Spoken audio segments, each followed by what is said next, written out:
Sasa tuelekee mahakama ya Milimani ambapo mahakama hiyo ya Milimani imeagiza kuendelea kuzuiliwa kwa washukiwa wawili wanaohusishwa na mauaji ya Dr. Victoria Nthunya Mutiso, ikisema viongozi wa mashtaka walikuwa na ithibati kutosha kuendelea kuwazuilia huku uchunguzi ukiendelea.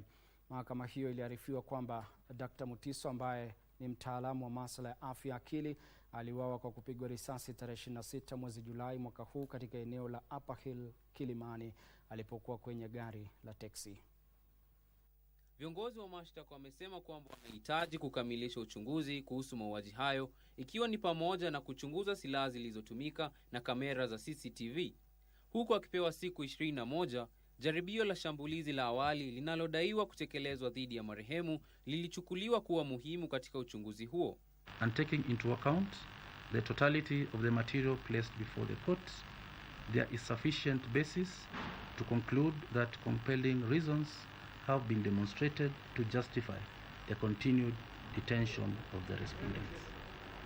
This is necessary to prevent actual or perceived interference with witnesses and ensure that ongoing investigations are concluded without obstruction until their completion. Wawili hawa watazuiliwa katika vituo vya polisi vya Kilimani na Kileleshwa.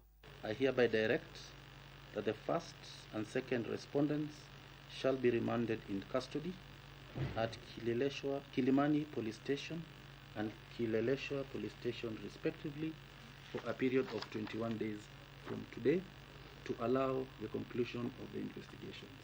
Kwingineko, mfanyi biashara Fred Obacho Liech ambaye adaiwa alijipatia shilingi milioni 29 kwa njia ya udanganyifu kutoka kwa Kais Leyani kwa kigezo kwamba angefanikisha uuzaji wa dhahabu, amekanusha mashtaka yaliyomkabili. Mshtakiwa alipewa dhamana ya pesa taslimu, ambapo kikao cha kabla ya kusikizwa kwa kesi hiyo kitaandaliwa Agosti 18.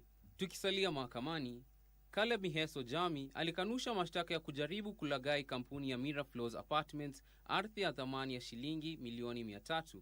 Mahakama ilimwachilia huru kwa dhamana ya shilingi milioni 50 kusubiri kikao cha kabla ya kusikizwa kwa kesi hiyo. Na Wilfred Okello Milkio, anayekabiliwa na tuhuma ya kushiriki njama ya kuiba shilingi milioni 44 kutoka benki ya Kingdom, pia alikanusha mashtaka dhidi yake.